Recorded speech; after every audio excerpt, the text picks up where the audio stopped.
kilttejä lapsia. Tästä yrityksestä, jos lähtisi liikkeelle, niin Joulusuomihan on tosiaan pieni yritys.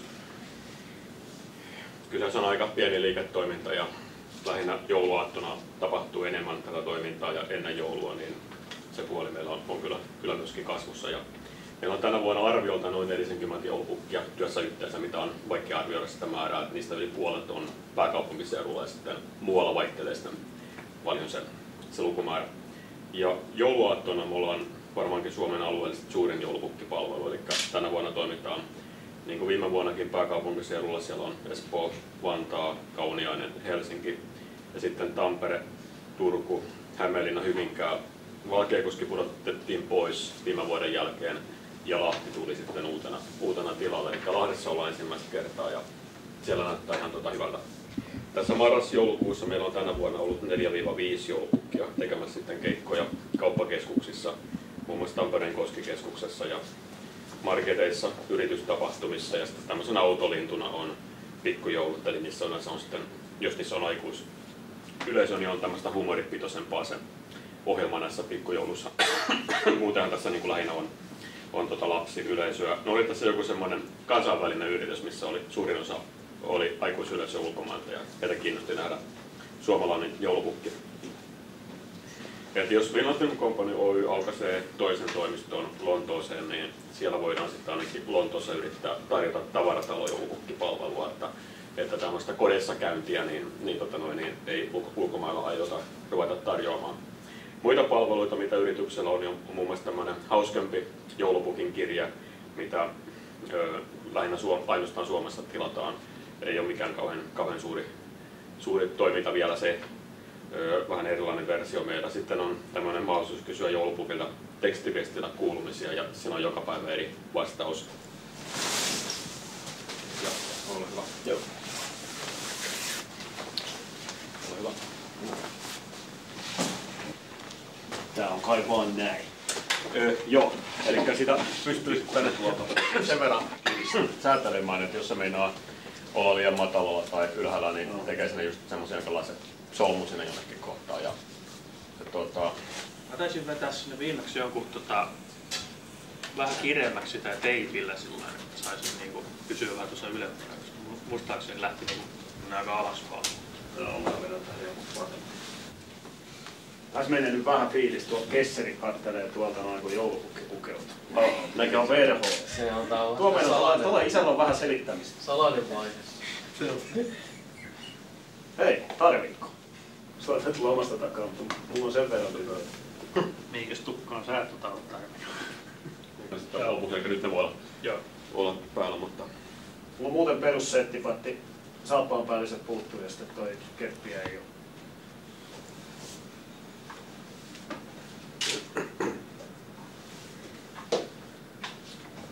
Tämä meidän palvelun vierailu niin lyhyesti, niin jos se käydään lävitse, tai käydään nyt lävitse, niin lyhyesti niin joulupukki soittaa pysäköidessään autoansa niin minuuttia pari etukäteen sisälle, että on tulossa pian, ja kun hän menee sisään, niin hän koputtaa oven, eli ei pimpota ovikelloa, vaan koputtaa ja sitten kertoo vähän kuulumisia tarinoita Korvatunturilta ja jututetaan lapsia, vähän aikuisiakin, ja pukista otetaan kuvia, kamerat pyörii varmaan, siis kodeissa videokamerat. Ja joulupukille sitten usein lauletaan, ei ihan aina, jos pukki osaa laulaa, niin laulaa mukana, ja jos on parempi laulamaan, niin voi laulattaa, ja nuotin vierestä kannattaa laulaa mukana mieluummin kuin olla laulamatta. Ja sen jälkeen sitä viimeisenä toimenpiteenä niin jaetaan lahjoja yhden säkin verran, ja jos on hirveän isoja tässäkin täynnä pieniä lahjoja, niin jaetaan ehkä vain puolet siitä, että ei sitten venätä liian pitkäksi käyntiin ja ei jäädä sitä aikataulusta sen takia jälkeen. Ja lopuksi kun lähdetään pois, niin hyvästellään ja suosittelen kättelemään lapsia joko sisään mentäessä tai pois lähdettäessä, että jomminkummin päin. Mutta suosittelen tekemään niin, että kun ensimmäisen kerran menee ensimmäiseen paikkaan, sitä on kuitenkin vähintään vuosi siitä, kun viimeksi olette olleet joulupukkina todennäköisesti, niin ensimmäisessä paikassa niin katsoo sitä kelloa vähän niin kuin menee sisälle ja yrittää olla siinä mieluummin vähän pidempään kuin lyhempään. Ja ulos tullessa katsoo kelloa, niin näkee, että mitä siinä suurin piirtein meni, että mitä siinä ehtii tekemään. Että vältetään sitä, että joulupukki ei vilkuilla siellä kelloa, se niin kuin vaikuttaa vaan kiireiseltä. mutta aika monessa paikassa niin kun asiakkaat on kokeneita joulupukin tilaajia ja he myöskin sanoo jossakin vaiheessa, että nyt alkaa pukilla varmaan olemaan kiire seuraavaan paikkaan. Ja viime vuonna yhdelle pukille niin siinä oli vanhemmat varmaan sanoneet lapsille, että saa avata lahjat vasta sitten kun pukki on lähtenyt. Ja lapsi sanoi sitten pukille, kun oli siinä jaettu pari pakettia, että voisiko pukki nyt lähteä, että pääsee avaamaan näitä lahjoja.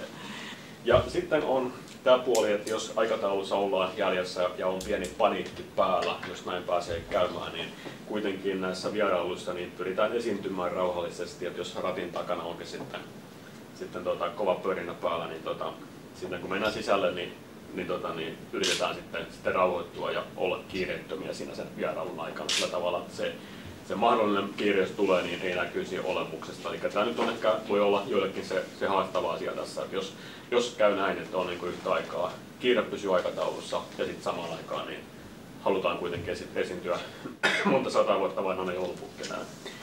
Sisään mentäessä, niin siinä on toki tärkeää se, miten tervehditään, kysellään, onko kilttejä lapsia, toivotetaan hyvää joulua ja kerrotaan terveisiä korvatunturilla. Se on erittäin tärkeää siinä tapahtumassa ja se joulupukin sisään meneminen. Lähes aina joulupukki siitä ohjataan olohuoneeseen tai sinne mennään ja yleensä sitä olohuoneessa tapahtuu ja siellä on joku penkki, mihinkä pukki istutetaan. Ja voi olla, että jos jossain on ensimmäistä kertaa joku asiakas tilannut, niin siellä ei välttämättä osata heti ohjata sinne, mutta näin yleensä tehdään, että siinä olohuoneeseen päädytään ja siinä pukki istuu johonkin tuoliin, mikä näyttää. No sitten se tilanne siellä kun pukki istuu tuolille, niin siinähän tosiaan siellä saattaa perheen isä tai joku kuvata videolla koko ajan ja näin saa tehdäkin, eli näin on hyväkin, että tehdään. Eli kuvataan pukkia ja joulupukki on vanha mies, on hyvä esiintyä siinä jäkkäästi ja kunhan ei sitten niin jäkkäästi, että on sitten vaan hiljaa aika en puhu mitään, mutta pukki on kuitenkin iäkäs ihminen ja tässä huomioon tässä keskustelussa niin pääasiassa kiinnitetään tietysti lapsiin, mutta jos siellä on paikalla vanhempia ja isovanhempia, niin heillekin voi jonkun sanan siinä sanoa tai kysyä ja isovanhemmat on hyvä huomioida, että siinähän niin kuin yleensä läsnäolijoista on kaikista hauskinta se, että miten nämä pienet lapset, jotka uskoo pukkiin, niin mitkä on heidän reaktionsa ja miten he näkevät tämän joulupukin. Mutta sitten muutoksilla annetaan sijaa, eli vaikka siinä voi semmoinen tietty ohjelma tullakin, niin jos siellä joku lapsi haluaa sitä näyttää vaikka lumiukkoa, niin tuskin nyt ulos sentään mennään katsomaan, mutta jostain ikkunasta voidaan katsoa tai jotain tällaista. Ja sitten saattaa olla, että jossakin paikassa lapsella on valmisteltuna joulupukille joku esitys, jouluesitys tai muuta tai jotain tämmöistä, niin niille toki tulee sitten tilaa siinä. Ja sitten yleensä ihan alussa niin osa lapsista saattaa jännittää, osa ei jännitä, niin voi olla ihan hyvä, että pukki aloittaa sen puhelun sitten siinä, jos niin on lapset vähän peloissaan. Ja tässä materiaalissa on jotain tietoa korvatunturilta ja joulupukin ikä, niin se ei ole väliä, käytättekö sitä tämän mukaan, mitä täällä lukee. Että kuitenkin joulupukki on joka tapauksessa monta 100 vuotta vanha. Että onko se yli 300 vai yli 900, niin sillä ei ole merkitystä.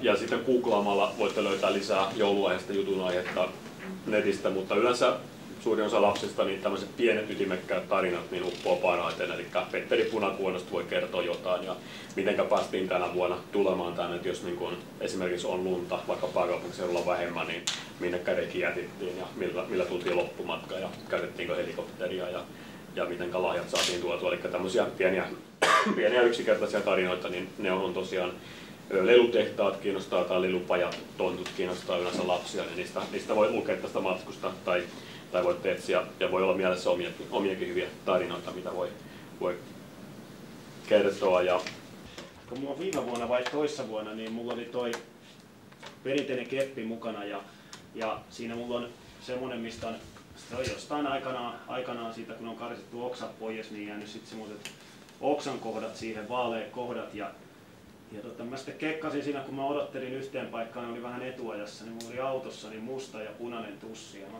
sitten pistin siihen semmoisen punaisen sydämenkuvan, koitin laittaa siihen oksaan piirteliin ja toiselle puolelle pistin semmoisen mustan pallon sitten. Sitten mä yhteen paikkaan mä ajattelin, että tähän voisi tällä, ja tuli ihan niin kuin semmoinen niin kuin päähänpisto. Ja mä sitten siitä pistin vanhemmalle, siinä oli isä varmasti mistä, että koitapas tosta, että onko ollut kiltti, että on sen taikasauva, että se kyllä näyttää värillä, että jos on ollut kiltti. Ja Tohon kun painat ja painoin sitä vähän ja käänsin sit pikkusen, tuli musta sieltä ja että no ei ole ihan ollut nyt täysin kiltti ja sitten pistin sen lapselle ja sieltähän tuli punainen tietysti, niin se oli oikein riemua ja siitä puhuttiin pitkään vielä joulun jälkeen. Mullekin tuli sellainen, että meillä kävi semmoinen pukki, millä oli sellainen taikasauva. Siinä taikasauvasta näki, että onko ollut kiltti vai ei. Isä ei ollut, mä olin ollut. Joo, okei. Se oli ihan kaiken näköisiä tempauksia. Joo, kuulostaa hyvältä ja just jutuna on niitä tämmöisiä erilaisia ideoita voi käyttää ja suosittelen, että kuulostaa oikein hyvältä. Kyllä monessa paikassa vanhemmat auttaa lapsia myöskin, eli jos lapsia jännittää, niin vanhemmat kysyy lapselta, saattaa kysyä, että mitä sun pitikään kysyä joulupukilta ja muuta, mutta on hyvä, että saadaan lapset puhumaan, jos ne nyt ei puhu mitään, niin sitten täytyy pukin puhua sitten enemmän, eli se tilanne on toki vaihtelee näissä aina ja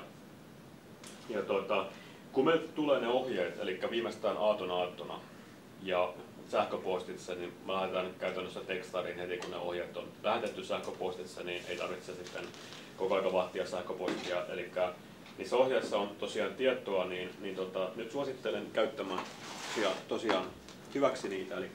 Eli kun autolla mennään, niin siinä voi jos muisti on hyvä, niin voi ennen sisäänmenoa katsoa, että jos siellä lukee vaikka Tilda ja Johanna ja Tildan kohdalla lukee päiväkoti ja Johannan kohdalla lukee vaikka jumppa.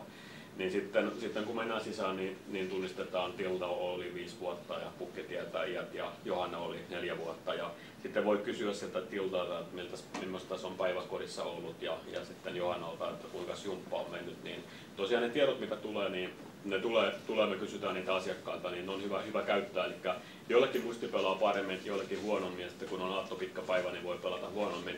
Niin silloin mä suosittelen ottaa jonkun tämmöisen joulupukin muistikirjan mukaan. Tämä ei ole mikään paras mahdollinen, mutta on aika tämmöinen mitään sanomattoman näköinen, että ei mikään semmoinen, missä on Transformersin kuvia tai muuta. Eli jos löytyy joku semmoinen vanha nahkakantinen tai joku tämmöinen mitään sanomaton muistiviikko, niin mä suosittelen semmoista ottamaan mukaan, että siihen voi yhdelle sivulle kirjoittaa jokaisesta paikasta ihan tiivisti tiedot, eli ne tiedot, mitä siellä sisällä tarvitaan.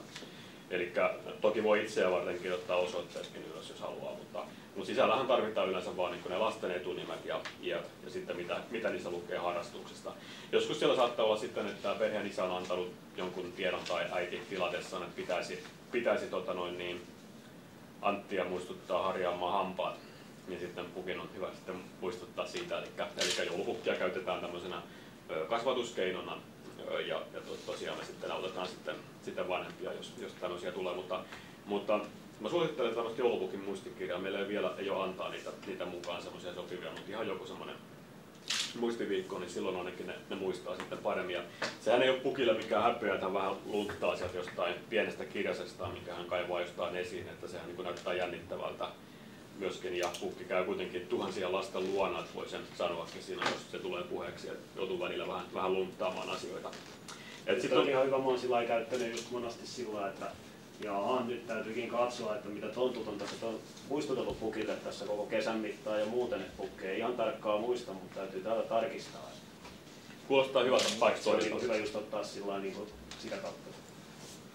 Laulaminen on yleensä tärkeä asia. Joka paikassa ei lauleta, että jos käy niin, että siellä ei kukaan osaa laulaa, niin sitten se on vain pukki, sitten, joka laulaa yksinänsä, ja jos ei pukkikaan osaa laulaa, niin sitten ei uskalla laulaa, niin sitten se saattaa jäädä se laulaminen siellä paikassa. Mutta tarkoitus on, että tämä show jatkuisi niin pitkään kuin mahdollista ennen lahjojen jakoa. Että tämmöinen normaali suosittelen tekee näin, että siinä kuluisi 15 minuuttia ennen kuin aloitetaan jakamaan niitä lahjoja.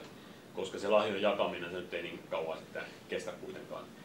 Joulupukkilaulu, niin jos sitä ei muista, niin sen voi kirjoittaa muistivihkoon ylös. Siinä voi olla joku semmoinen sää, mikä ei välttämättä ole mielessä ja niin kuitenkin kerran vuodessa vaan lauletaan, niin se voi kirjoittaa ylös.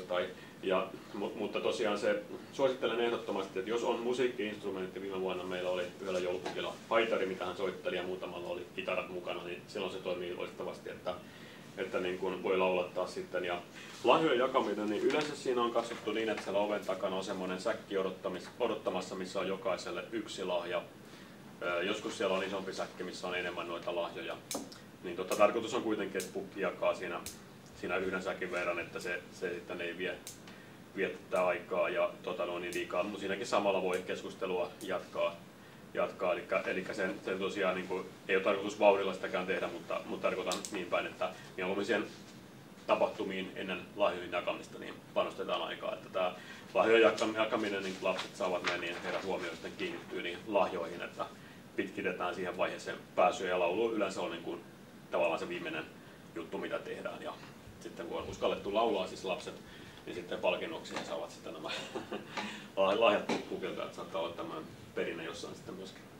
Poistuminen on yhtä tärkeää kuin sisääntulo, että lapset kyllä kiinnittää huomiota siihen pukin lähtemiseen yleensä ja siinä pukki voi kertoa sitten, minne on menossa seuraavaksi leikisti naapuriin tai niin on satoja koteja vielä kierrettävänä ja siinä voi lähtiessä kätellä, jos lapset eivät ole uskaltaneet vielä sisään mennessä tervehtiä ja voidaan luvata viedä terveisiä sitten Korvatunturille, joulumuorille, Tontulle, Petteri Pulakkuonolle ja niin päin pois. Mikä sulla on nyt hei arvio tosta noin, niin, no sä et varmuudella tiedä tietenkin, kun tilauksia tulee koko aika, mutta 10-15 se pitää edelleen.